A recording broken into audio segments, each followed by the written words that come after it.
2026家居風水財位大解密，東南方放對一物，財神自動揾上門。大家好，嚟到係開運研究院，我係開運師姐。家居風水財位佈局，收入翻幾倍。今年2025財位喺東方，我幫咗位朋友喺年初教佢喺屋內嘅東方窗台擺放開光貔貅及綠色富貴竹。100日之內，朋友十分興奮，要請我食晚餐。原來接到一張大單，收入翻幾倍。佢仲話今年唔使再追單，輕鬆好多。呢個正係風水借位引氣嘅力量。既然風水流年財位咁有用，大家便要為下一年2026財位下功夫。根據專業風水推算，而家屬於飛星風水嘅九運。九紫星屬於旺氣星，飛到東南，東南就屬於財位。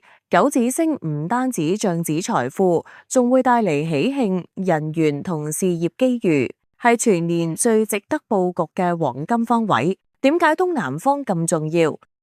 東南係九紫星飛度，九紫星屬火，能夠爆發能量同人脈磁場，四大實用佈局法。如果大門唔係東南，咁就要靠風水佈局嚟催旺財位。第一大門喺東南，恭喜，因為可以將財位能量催得更加旺。方法就係大門旁邊擺放貔貅。第二，房間喺東南，可以喺床頭或者書台擺放小型貔貅，頭向房門，對房間休息，家人可以催旺財運。第三，廚房喺東南，廚房擺放貔貅，家人越多下廚，財運越旺。第四，家裏面嘅東南只係牆壁或者牆角，可以喺呢一個東南位擺放貔貅，亦都可以催財。催財之前先制煞，催財之前必須要化解屋內嘅漏財煞，否則呢頭催咗財，果頭又漏財，結果得個吉，等於乜都冇做過。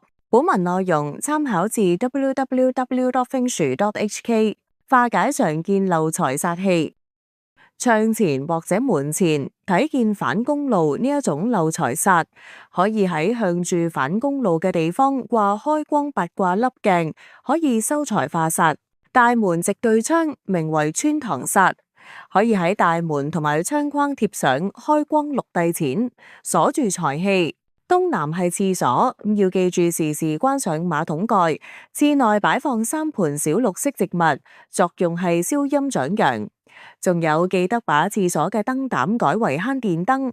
如果廁所冇窗，記得係廁所開長明燈。長明燈指24小時不斷開住嘅燈，常見風水問題。開運師姐師承風水玄學大師白鶴鳴屈指一數，同大師學習都幾十年。多年嚟精研風水、易經、命理、面相、手相、佈局催旺秘法、開運改命實錄等。呢段期間收到好多問題，而家抽一啲同財位有關嘅問題研究。咁舊貔貅擺設可以使用咩？答可以，但係記得要淨化。